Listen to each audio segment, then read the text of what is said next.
Walters is open at a special time this Sunday for brunch, 9:30 a.m. due to the early Nats game. To learn more about their bottomless brunch, visit waltersdc.com. We're driven by the search for better. But when it comes to hiring, the best way to search for a candidate isn't to search at all. Don't search, match with Indeed.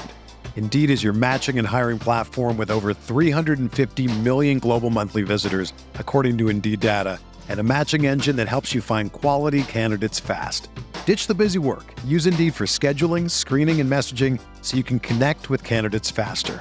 Leveraging over 140 million qualifications and preferences every day, Indeed's matching engine is constantly learning from your preferences, so the more you use Indeed, the better it gets.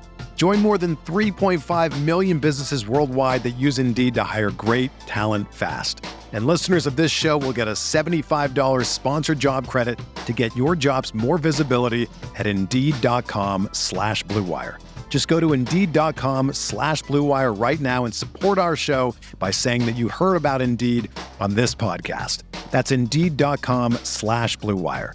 Terms and conditions apply. Need to hire? You need Indeed. Line by Kenny and the pitch to Wood. Swung on, hit high in the air to deep left center field. This is way back. Warning track wall, and this one is caught. Goodbye! Bang! Zoom goes James Wood. Another opposite field towering shot to left center field. It's his fourth home run of the year. RBI number 24. Canning deals. Swing a line drive right center field. That's down for a base hit. It's up the gap, but it splits the outfielders and goes to the wall. Adele picks it up on the warning track. Yepes coming around third, trying to score. The ball bobbled on the relay, and Yepes will cross the plate. It's an RBI double to right center field for James Wood. The outfield comes in as Tena tries to win it. Abrams the winning run. Here's the set. The kick and the pitch. Swinging a fly ball, deep left center field. Way back it goes to the wall, and it is off the wall in play. Abrams will come down the line. He will score. Tena is dancing. He's being mobbed at second base. Nationals win it 5-4 on a single off the left center field wall. And it is Nats' debut. Jose Tena is the hero. And welcome to Nats Chat for Sunday, August 11th, 2024. I'm Al Galdi, host of the Al Galdi podcast. Mark Zuckerman is off for this installment of the podcast, but I'm joined by the man who runs the podcast, Tim Shovers, and the streak continues. The streak is the Nationals winning on Saturdays. The Nats now are 7-0 over their last 7 Saturdays. Why this is a thing, I don't know, but it is a thing. And also a thing is the Nats playing extra inning games. The Nats now have gone beyond 9 innings in each of the team's last 3 games, but Saturday evening, a 5-4 10-inning win over the Los Angeles Angels at Nationals Park in Game 2 of a 3-game series. So the Nats in this game overcame a 4-2 7th-inning deficit. This saw the Nats in their 3-2 10-inning win over the Angels on Friday evening, overcoming a 2-1 8th-inning deficit. The Nats for this regular season now 54-64. Saturday ended up being quite the day in DMV area sports. So we had more success for DMV area athletes at the Olympics in France, including Kevin Durant and the U.S. men's basketball team winning a gold medal, and 16-year-old Bowie, Maryland resident Quincy Wilson, who goes to Bullis School in Potomac, Maryland. He won a gold medal as part of the U.S. 4x400 meter men's relay team. He became the youngest U.S. male track and field athlete ever to win an Olympic gold medal. We on Saturday afternoon had the Washington Commanders quarterback, Jaden Daniels, doing quite well in a preseason opening loss at the New York Jets. Now he played for just one drive, but he on the drive had an outstanding 42-yard completion and a 3-yard touchdown run. We on Saturday evening had the number 4 overall prospect in baseball per MLB Pipeline, the Nats' Dylan Cruz, homering for a second consecutive game.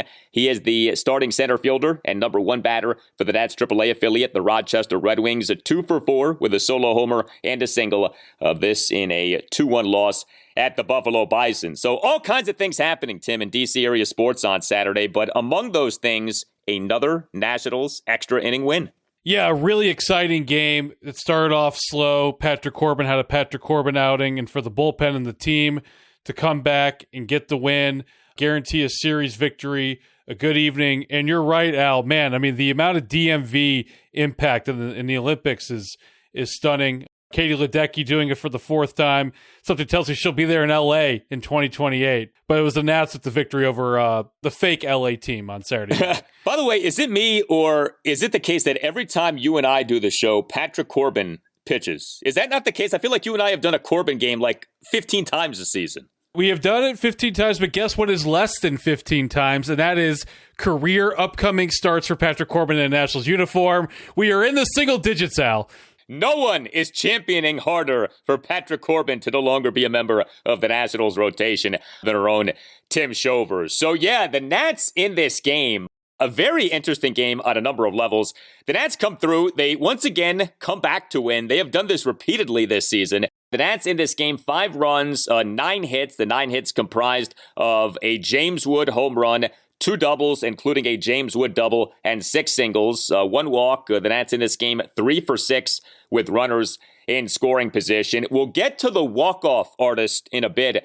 But yeah, I mentioned James Wood. He is looking so good right now. And, you know, the thing of him striking out a lot, that has calmed down. He is not striking out as much as he had been here recently. And the extra base hits are starting to pile up for James Wood. The results are starting to match the process for the man who has been the king of exit velocity since being summoned to the majors by the Nats. So James Wood in this game as the Nats starting left fielder and number 4 batter, 2 for 4 with a solo homer and an RBI double. He once again did quite well in terms of exit velo. He per StatCast at 2 of the Nats' top 4 exit velocities of the game. Wood in the Nats' 1-run second, a leadoff opposite field home run to left field to tie the game at 1, and Wood in the Nats' 2-run seventh, a first pitch RBI double to the right center field gap to cut the Nats deficit to 4-3.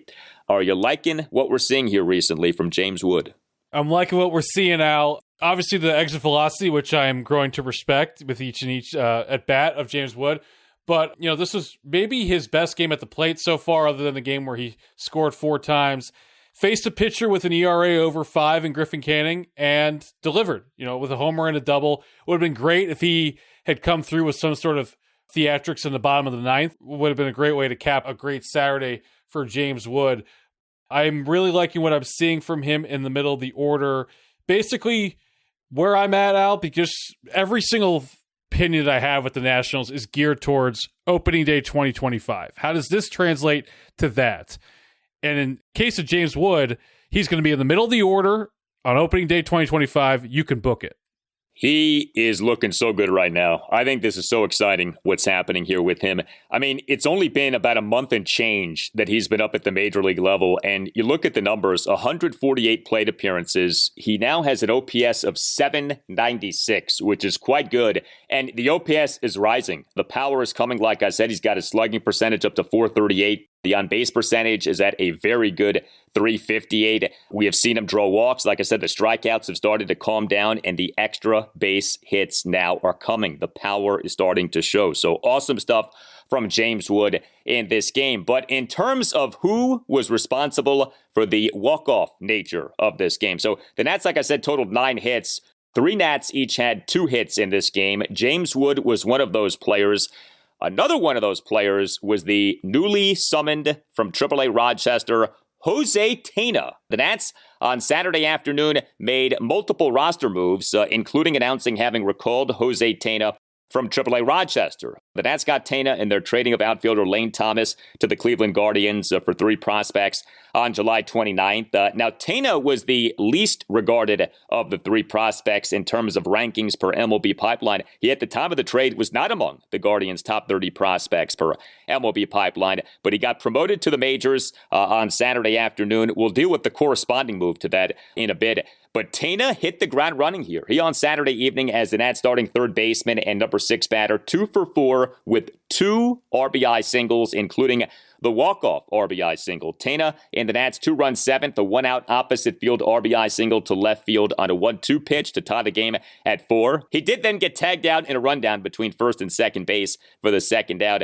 but Tena atoned for that in the Nats' 1-run 10th, a walk-off RBI single off the left center field wall for a 5-4 Nats win. So welcome to the major league level as a member of the Nats organization, Jose Tena. Now, the corresponding roster move was the Nats again demoting Trey Lipscomb. This is amazing what has happened with Trey Lipscomb this season. The Nats on Saturday afternoon announced having optioned Lipscomb to AAA-Rochester, marking a fourth instance of Lipscomb in this regular season being promoted to the majors and then being sent back down to Rochester. So there's a lot to deal with when it comes to Lipscomb, but good stuff from Jose Tena here in his Nationals Major League debut. Indeed. I love the move today by the Nationals. Third base isn't working, and I know that the keys were just handed off to Lipscomb a few weeks ago, but it's not happening, and he does have options left, as we've learned throughout this season. Bring up Tena, see what he could do. He played a little bit with Cleveland this year and last year, and when I say a little bit, I mean a very little bit, but he looked the part so far. I like how the Nationals are being proactive with the third base situation, which all of a sudden in the last few weeks, a lot more options at the hot corner for moving forward. It's still Brady House's job to lose in the long term, of course. But I like where the Nationals are at. Instead of just punting on these final, 7 weeks or whatever, they're putting these innings to use. And playing Jose Tena at third base tonight is doing exactly that. Well, and in recent seasons, the Nats did not have options like these to where they would just stick with someone who wasn't doing well because the Nats didn't have realistic options to do better. And now at least they do have other options. Now, how good those options are, we'll see. But like in years past, Eddie Rosario would still be on this team. Nick Senzel would still be on this team. It's different this season. And that to me is a sign of things getting better. Now they're not where they need to be, but things are getting better with the team. And something like the team having these options at third base until Brady House is ready to be promoted to the majors, I think is a very good sign in terms of where we're at with the rebuild. I would just say this about Trey Lipscomb. I really hate that he's had the season that he has had. It was never supposed to be like this. Like I said, 4 instances now of him being promoted to the majors and then being sent back down to AAA-Rochester. That is no way to develop a young player. And I know that the Nats aren't like doing this on purpose. Of course, you don't design something to go like this, but you listen to his season. He was at the major league level March 30th to April 15th, then April 24th to May 17th, then June 12th to June 24th, and now July 6th to August 10th. And you alluded to this, it was on July 6th that Nats manager Davey Martinez at a pregame session with reporters said that the idea moving forward was for Lipscomb to be the Nats' #1 third baseman. And so much for that. As we have discussed, the plug on that got pulled very quickly. And it's just remarkable when you think about where we were at just a few months ago. I mean, Lipscomb had the really good 2024 exhibition season. He was, and this can get forgotten, the final position player cut for the Nats' 2024 regular season opening active roster at the major league level. The thinking was that he might be supplanting Luis Garcia Jr. as the Nats' #1 second baseman, but instead Garcia has had this terrific step forward season, and Lipscomb has had a 2024 season in which he has been yo-yoed big time between AAA-Rochester and the majors. But what's also true, and you mentioned this, and you have to acknowledge this, he has not performed well. I mean, he's been one of the worst hitters on the Nats this season. Lipscomb, for this regular season at the major league level, an OPS of just .515 over 205 plate appearances. An OPS in the 600s is bad. An OPS in the low 500s is hideous. So he's got a ways to go in terms of as a batter. As a fielder, I think he's actually been pretty good. But as a batter, things just have not clicked.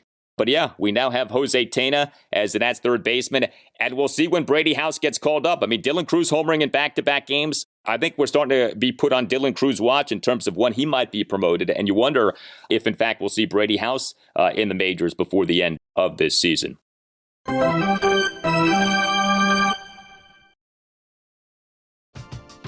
We're driven by the search for better. But when it comes to hiring, the best way to search for a candidate isn't to search at all.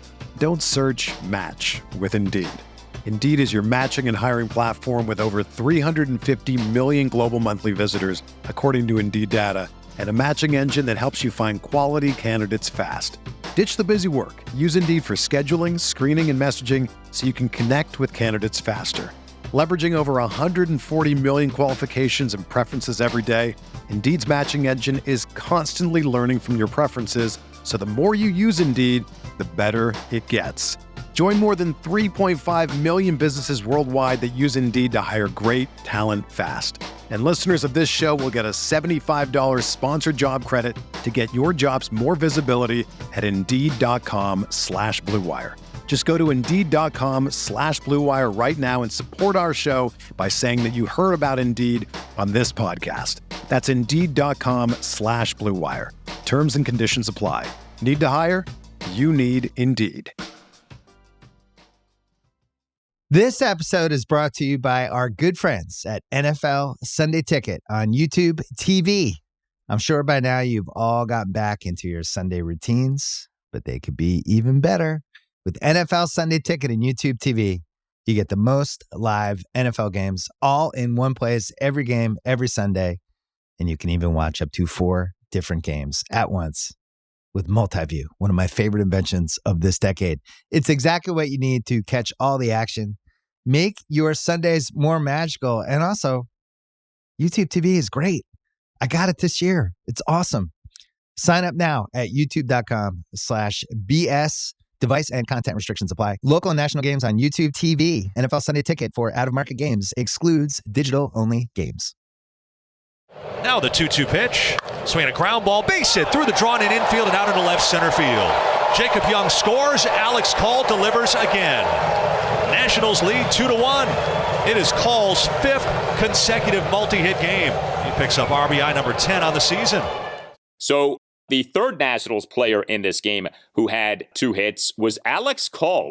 Alex Call continues to do so well for the Nats in this latest go-round for them at the major league level. Call in this game as the Nats starting right fielder and number 1 batter, as CJ Abrams did not start for a second consecutive game due to back spasms, although he did come off the bench to pinch run. So Call in this game 2 for 4, RBI single and an infield single. And he had an outfield assist. Bottom of the first, a leadoff infield single on a ball that went off the Angels starting pitcher Griffin Canning on a 1-2 pitch. And Call in the Nats 1-run third, a 1-out RBI single up the middle for a 2-1 Nats lead, despite having been down in the count at 1.12. I tell you, over the last few weeks, if you need a hit and Alex Call is in the batter's box, you actually feel pretty good. He's hitting at quite the pace right now. If you remember what I said in a previous show, Al, I referred to Alex Call as a 5A player. Not a quad A player, but a 5A player. He's not a tweener. He belongs in the major leagues. It's just a matter of, should he be reserved a spot every day in the major leagues? That answer is no. But if need be, if the wheels of roster construction are such that you have an opening in a corner outfield position, Alex Call can reasonably get the job done. And the drop-off between him and Lane Thomas in this small sample size is not much, if nothing. Now, we'll see as the few weeks go by. But so far, if you look at that Lane Thomas trade, you get Jose Tena with the walk-off heroics and Alex Call being just fine in right field. Yeah, so far, the Nats have been able to navigate life without Lane Thomas. That is true. And, with Alex Call, and, you were just kind of saying this, and I've talked about this some too, starting outfielder in the majors, no. But can he be a serviceable backup? Yeah, I think he can be. And you, as a major league team, you don't need 3 outfielders. Like, you need 4 or 5 about whom you feel good and with whom you can have success. And so moving forward, yes, James Wood, Dylan Cruz, maybe Robert Hassel III, we'll see, Jacob Young. But you need people beyond that. And so if Alex Call can be one of those people, then he can be a piece for this team, at least in the immediate future. We'll see, but good stuff from him. I mentioned Jacob Young. He in this game as an starting center fielder and number 8 batter, 1 for 2 with a double, a walk, and a stolen base. Young in the Nats 1-run third, a leadoff opposite field double to right field, and Young in the bottom of the 8th, a leadoff walk. And he had a steal of third base. And with CJ Abrams not starting for a second consecutive game, Nasim Nunez was the Nats starting shortstop and number 9 batter for a second consecutive game. He went 1 for 1 with a single and 2 sacrifice bunts. Nasim Nunez, say what you want about the guy, he knows how to put down a sac bunt. He's actually maybe the best sacrifice bunter on the Nats. He's done a good job in that department. He had 2 of them in this game. Bottom of the 6th, a leadoff single up the middle. Now, he did then get picked off for the first out of that inning, so not what you want to be doing if you're Nasim Nunez, but I do want to give him credit for the single and also getting those sac bunts down. So, as we talked about, the Nats starting pitcher for this 5-4 10-inning win over the Los Angeles Angels on Saturday evening was Patrick Corbin. This was not a good outing for Patrick Corbin.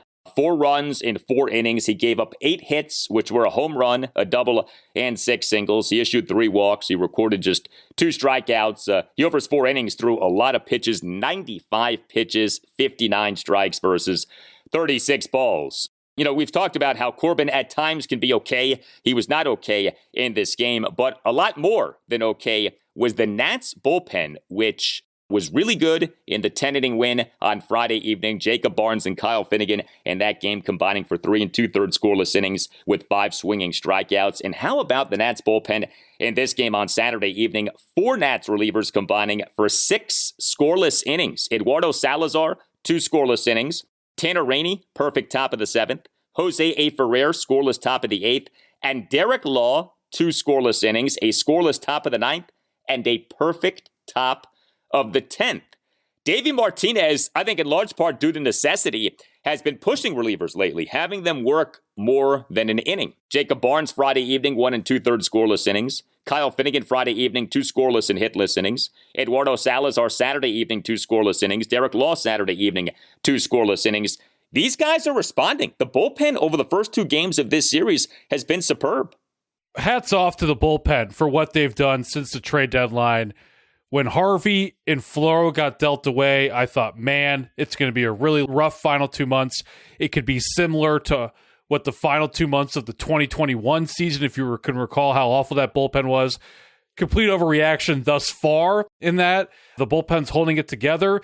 Derek Law stepped up like an A bullpen guy would. Now, clearly, clean innings for him are important. It's debatable if you want to count the 10th inning in modern day as a clean inning, but he still nonetheless began the inning and left unscathed. And let me just say, Al, while I'm here, here's my analysis of Corbin's outing. Please call up Jackson Rutledge and just see what we have. What's the worst that happens? They lose. So I would love to see that occur. I wish Rutledge was having a better season because I think that move would have been made months ago. And, you know, to your point, there is an argument of, can it really be that much worse than what you have right now with Corbin? But Rutledge just has not had a very good season. But you know what? I'd love to see that happen at some point this year for sure.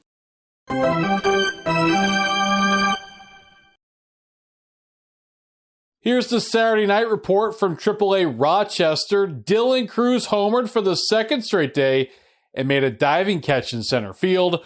Only source of offense in the 2-1 loss to Buffalo. Brady House 1 for 4 with a single. Now back to the show. 1 ball, 1 strike. Law ready. He kicks, fires. Swinging a pop-up on the right side. Yepes moving into foul ground. Makes the catch. More terrific relief work for Derek Law. Like Kyle Finnegan last night, Law has pitched a scoreless 9th and a scoreless 10th. Derek Law. So we know about the issues with inherited runners this season, but here are his overall numbers for this regular season. 59 games, 74 and a third innings, which is a sizable workload for a reliever for an entire regular season. Here we are now, we're into August, but we still have a ways to go. He's already at 74 and a third innings. His ERA is 2.91. I bet that surprises people. I think there's a perception that Derek Law has had this horrible season. And look, when it comes to dealing with inherited runners, he has not done well this season. There's no sugarcoating that. But his overall body of work has been good. And when he gets a chance to come into a game to begin an inning, when he has a chance to begin with a clean inning, he has been very effective. ERA 2.91, the whip is at 120, and he has, like I said, taken on a massive workload, 74 and a third innings, and here we are. We're not even halfway into August at this point. So I do want to give Derek Law props here. He has been actually a very valuable member of this bullpen, even with the struggles with inherited runners. He's been definitely one of the most valuable, and he's going to be even more valuable here as we go the rest of the way. He is a journeyman, but nonetheless, there's a reason that he has been in the big league since 2016. He clearly is worthy of being often featured in a big league pen, but if I were him and if I were his agent, I would hope that maybe a little less usage, if somewhat possible, down the stretch here, because man, is he getting used a ton. He is. This is Tyler Clippard-esque in terms of the workload for Derek Law. this season. I mean, back in the day, like 1970s, 1980s, even 1990s, you would see relievers pretty routinely accumulate 80, 90, 100 innings in regular seasons. It's not something you see much of anymore. Like now it's, you get to 60 innings and that's like, okay, that might be it for you for an entire regular season. Like I said, this guy's at 74 1/3 innings and we're not even into mid-August at this point. So a salute to Derek Law for what he has done. It's so odd to me with the Nats right now. They, in weekday series, are not doing well. They, during weekend series, are doing well. I mentioned this bizarro winning streak they have going on for Saturdays, but you just look at, like, recent weekends. The Nats are doing well in these series. It's Monday through Thursday that's giving the Nats issues for whatever reason. The Angels are not a good team. The Angels actually have a worse record than the Nats have for this regular season, but the Nats are taking care of business in this series. I mean, the games have been close, I'll grant you that, 2 10-inning wins, but good job by the Nats getting a couple of wins here off losing 3 out of 4 games to the San Francisco Giants during the week. Now, game 3 of this series, a Sunday morning game. It'll be Nats, Los Angeles Angels, Sunday morning at 11:35 a.m. first pitch. This due to the game being a Roku game. Mackenzie Gore will be the Nats starting pitcher. First of all, I don't understand why game 2 of this series was a Saturday evening game when you have a Sunday morning game as game 3. We see so many Saturday home games for the Nats during a season be a 4:05 p.m. first pitch. I don't get why we didn't see that on this past Saturday here, because what you ended up with was Saturday evening game. It goes 10 innings. So you have this lightning quick turnaround now for the two teams to go from playing Saturday night and then starting the next game on a Sunday morning. Why the Saturday game was at a 4:05 p.m. first pitch, I don't know. But Mackenzie Gore, big spot for him. We've been talking about this for weeks. He's got to get back on track. You talk about opening day 2025 being your focus. Mackenzie Gore a few months ago was a prime candidate to be the Nats opening day starter for 2025. The way things are going right now, that would not be the case. The way things are going right now, I think the in-house candidate would be Jake Irvin, although I wonder if the opening day starter for 2025 might be a free agent acquisition this coming offseason. But the Nats need Gore to be better. He knows it. The team knows it, and would be lovely to see him do well on this game that starts on Sunday morning. You're onto something with opening day and a free agent. I do have a theory I'd like to propose as to why we have the Saturday night, Sunday morning turnaround. It's because originally that was scheduled to be, the Sunday game was a 1:35 game, like typical. Then it was moved late, but the Saturday night game was already scheduled. So I think it would have been too much common sense to then move that up earlier or given tickets, whatever you want. So I think that's what the case was there and why the game's at 11:35 a.m. on a Sunday on something that probably most of our listeners probably don't have in their house. So good luck consuming the game on Sunday. The podcast will be here for you by Monday morning. To Gore, yeah, definitely. Every start is pretty crucial here because you want to get this turned around before the long winter and the off season. He's facing a team here that's not playing for much, and obviously Trout's not there.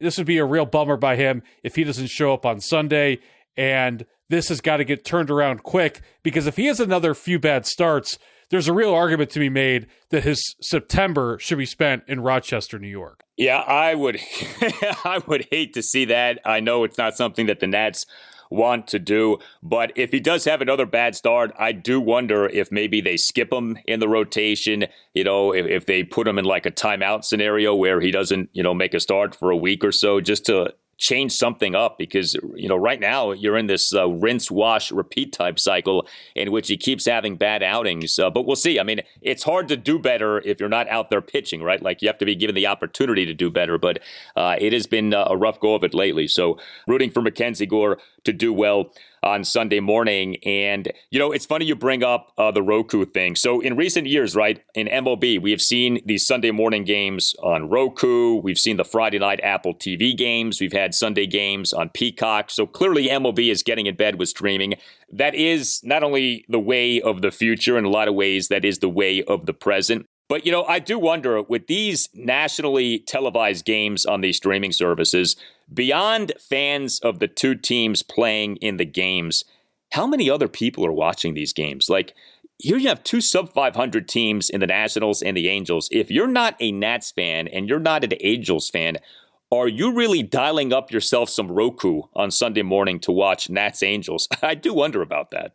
Yeah, I think this package is a joke. It doesn't work well. And then you have these absurd starting times. I mean, if they want to go ahead and take a 1:35 game and then, put it on Roku and see if you get extra viewers, fine. But the 11:35 thing, it's just so unnatural in a bunch of different directions. And I have a feeling that Roku won't be around with MLB in a few years. Well, look, it's a cash grab by MLB. That's clear. And, you're allowed to do that, okay? We're not anti-capitalism here. Like, MLB wants to make more money. That's fine. But I just think that if you're Roku, and maybe Roku would say, hey, it's worth it for us because even if we only are getting Nationals fans and Angels fans checking us out, that could increase our subscriptions. But it's very hard to see someone who isn't into the Nats or Angels watching this game on Sunday morning. So I don't know if Roku's counting on some massive audience, but probably not going to be happening. But Roku for this game. And then, by the way, the Nats have another Sunday morning Roku game in a few weeks at the Atlanta Braves, Sunday morning, August 25th. Actually, that's a 12:05 p.m. First pitch as I see it here right now. But anyway, an early Sunday afternoon game, Nats at the Braves on Roku coming up later this month. But the Nats get the 10-inning win over the Angels on Saturday evening. 3 consecutive 10-inning games here for the Nats. That is crazy.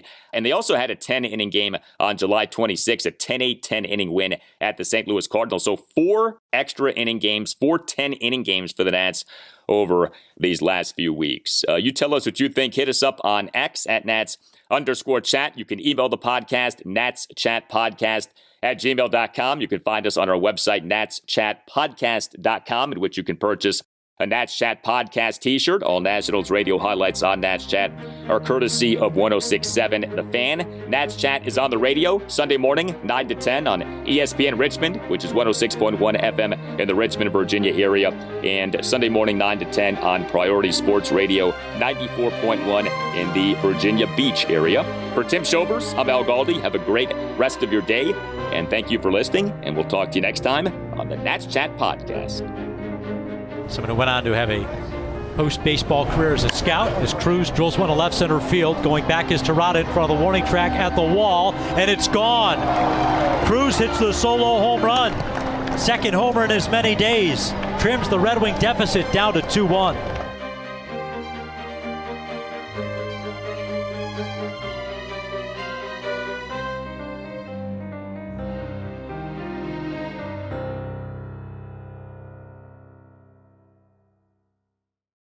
Back-to-school savings are officially in session at Tanger Outlets. Shop the latest school styles with an extra 25% off during Tanger Style, our biggest sale of the season, now through August 25th. Plan your trip at Tanger.com.